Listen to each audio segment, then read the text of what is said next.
अरे भाई, इनको बोलने दीजिए, वहाँ पर बेचारे को। महोदय, 5 किलो राशन लेना हो तो फिंगरप्रिंट, खाद्य सामग्री लेना हो तो फिंगरप्रिंट, पेंशन लेना हो तो फिंगरप्रिंट। जब दुनिया की हर चीज पे फिंगरप्रिंट जरूरी है तो वोट देते समय फिंगरप्रिंट क्यों नहीं? अगर वोट पे भी फिंगरप्रिंट आधारित सिस्टम लागू कर दिया जाए तो वोट चोरी, नकली मतदान और गड़बड़ी खत्म हो जाएगी। अगर आप मेरी इस बात से सहमत हैं तो वीडियो को ज्यादा से ज्यादा शेयर करें और मुझे फॉलो करें। माननीय अध्यक्ष महोदय, अंबानी ने अपने बेटे की शादी में नाचने के लिए रिहाना को 74 करोड़ रुपए दे दिए थे। तो जरा सोचिए, जो इनके इशारों पर 24 घंटे नाचता है उसे अंबानी कितना पैसा देता होगा।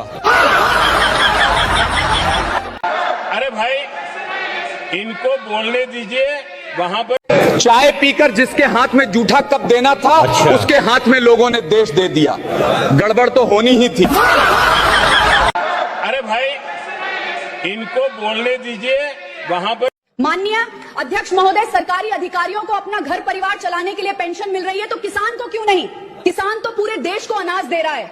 किसान को भी देश का भरण पोषण करने के लिए 10,000 महीने मिलना चाहिए। अगर आप मेरी इस बात से सहमत हैं तो इस वीडियो को ज्यादा से ज्यादा शेयर करें और किसानों की आवाज को मजबूत बनाएं और मुझे फॉलो करें। विजय थालापति जैसा इस दुनिया में कोई नहीं है। विजय थालापति सुपर हीरो है। देखिए, जिस ड्राइवर ने विजय थालापति के कार का दरवाजा खोला था, आज विजय थालापति उसी ड्राइवर के बेटे को विधायक बना दिए हैं। उसके बेटे को टिकट देते हैं और वो जीत जाता है और आज विधायक बन जाता है। विजय थालापति जैसा इस दुनिया में कोई हो ही नहीं सकता है। इस वीडियो को दबाकर शेयर कर दीजिए और कमेंट में जरूर बताइएगा कि विजय थालापति आपको कैसे लगते हैं। महोदय, अनभक्त कहते हैं कि पहले की सरकार चोर थी, तो मैं ये कहना चाहता हूं कि अगर ऐसा था तो देश में एयरपोर्ट, बड़े बड़े अस्पताल, बड़े बड़े कारखाने, बड़े बड़े स्कूल और रेलवे स्टेशन कैसे बनाए गए? और अनभक्तों के पापा मोदी जी इतने ईमानदार हैं तो पूरा देश क्यों बेच रहा है?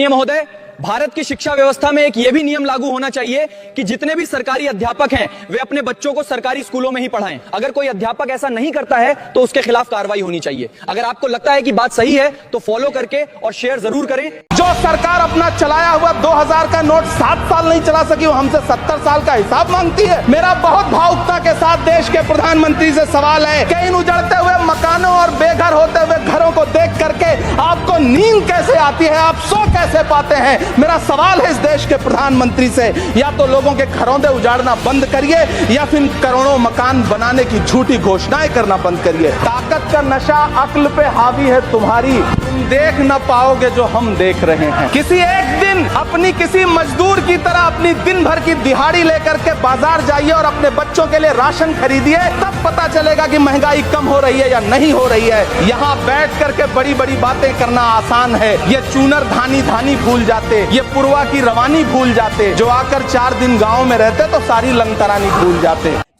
माँ के लिए बहुत लिखा पढ़ा गया है लेकिन पिता के लिए हमेशा कम लिखा गया है। आज मैं पिता के लिए दिल से निकले कुछ जज्बात पढ़ता हूँ। पिता रोटी है, कपड़ा है, मकान है। पिता उस नन्हे से परिंदे का सबसे बड़ा आसमान है। पिता है तो घर में हर पल राज है। तो पिता है तो माँ की चूड़ी, बिंदी और सुहाग में साज है। पिता है तो बच्चों के सारे सपने अपने हैं। पिता है तो बाजार के सारे खिलौने अपने हैं। बहुत बड़ी बात बोल दी आप। असम के मुख्यमंत्री ने कहा था कि मुसलमानों की दुकानों से सामान नहीं खरीदना है। मैं उनसे कहना चाहता हूं, पहले आप अपने घर के बारे में सोचिए। जो गैस मुसलमान देशों से आती है उससे खाना मत बनाइए।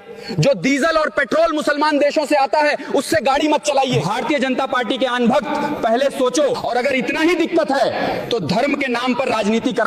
माननीय अध्यक्ष महोदय, पहले नोटबंदी करके महिलाओं का छुपाया हुआ पैसा निकलवाया, फिर लॉकडाउन करवाकर दिन भर किचन में काम करवाया और अब गैस सिलेंडर बंद करवाकर महिलाओं से चूल्हे पर खाना बनवाया जा रहा है।